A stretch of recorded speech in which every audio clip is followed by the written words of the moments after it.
Salut tout le monde, bonjour tout le monde.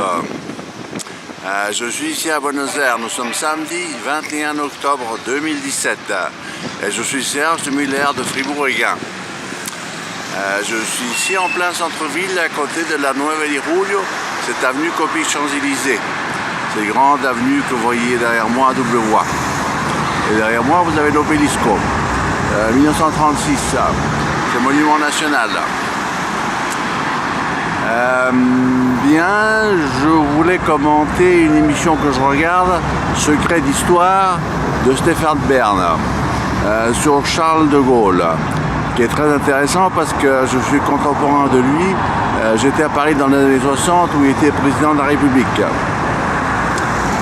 Charles de Gaulle est né dans le nord de la France, à Lille en 1890, d'une famille de bourgeois, de notables. Ce ne sont pas des nobles, non. Il a fait l'école militaire de Saint-Cyr et il a rencontré sa fiancée Yvonne Ventroux d'une famille d'industriels. Elle va déclarer après le premier rendez-vous, ça va être lui ou personne d'autre. Ils auront un fils et deux filles. La guerre de 14 va arriver et il aura l'occasion de mettre ses connaissances en pratique. Il va être lieutenant dans les tranchées, jusqu'à la bataille de Verdun, où il sera fait prisonnier. Il sera 2 ans en Allemagne prisonnier, il va s'évader mais 10 jours seulement. À la fin de la guerre, il va évoluer dans l'entourage de Philippe Pétain. En 1934, il va s'intéresser à une propriété, la Boissière, à Colombey-les-Deux-Églises, qui est à 250 km à l'est de Paris. C'est une propriété calme du début du 19e siècle, avec 2 hectares de parc arborisé. Il va l'acheter en viager et il va très bien faire parce que la personne va décéder rapidement. Il aura pratiquement la propriété pour rien.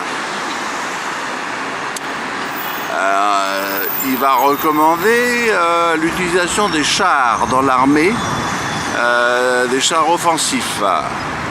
Qui est une idée révolutionnaire, seuls les Allemands l'avaient compris. Pour donner un exemple, en 1940, les Polonais ont une charge de cavalerie contre des chars nazis, qui est naturellement du suicide. La guerre de 40 est arrivée et Charles de Gaulle était à la tête d'une compagnie de chars contre les Allemands, qui fut victorieuse. Il fut nommé général de brigade à titre temporaire. Philippe Pétain a pacté avec les Allemands et a instauré le régime de Vichy. Charles de Gaulle s'est disputé avec Philippe Pétain et est allé à Londres faire l'appel à la radio pour la France libre, pour la résistance. Philippe Pétain l'a déchu de la nationalité française et l'a condamné à mort. Mais en 1945, c'est Charles de Gaulle qui va défiler devant les Champs-Élysées avec les Américains pour la victoire. Et Philippe Pétain va être traduit en justice, jugé pour haute trahison nationale. La sentence va être condamnée à mort. Elle ne sera pas appliquée, vu son grand âge, et parce que c'était un héros de la Première Guerre mondiale. Il va terminer ses jours en prison. En 1954, Charles de Gaulle va écrire ses mémoires de guerre. En 1958, il va fonder la 5e République, dont il sera président de 59 à 69. Il va favoriser le franc français fort et une armée moderne et offensive, avec l'arme dissuasive, la bombe atomique. Ce qui va faire entrer la France dans le club très fermé des puissances atomiques. La France devient moderne. De Gaulle aura le dossier très délicat de l'Algérie à traiter. Il va laisser tomber l'Algérie et il aura les pieds noirs en France. Il a beaucoup d'ennemis, dont le plus fameux est l'OAS, l'organisation pro-algérienne. Il y a des attentats contre lui, dont le plus important était au Petit Clamart.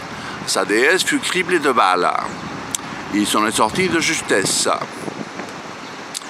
Il était pour le Québec libre Et lors d'une tournée là-bas, il a dit « Pour vivre le Québec libre ». Il a été mis à la porte, la pris de partir, n'était pas très diplomatique. Il était en Argentine, à Buenos Aires, en 1964. Il a fait un discours à Mexico en espagnol, « Viva Mexico ».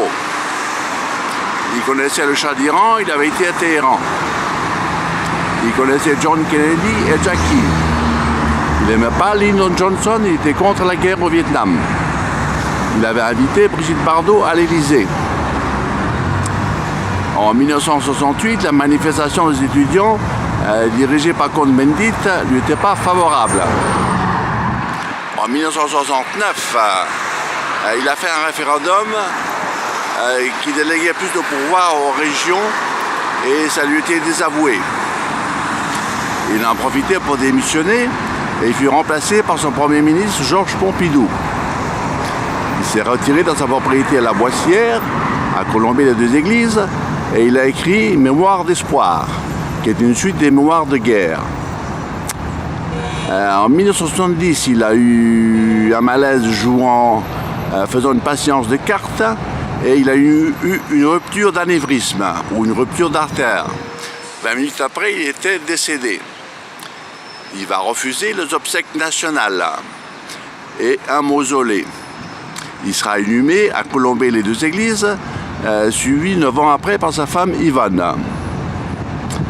La propriété de La Boissière est devenue un musée et c'est resté tel quel au temps du général de Gaulle.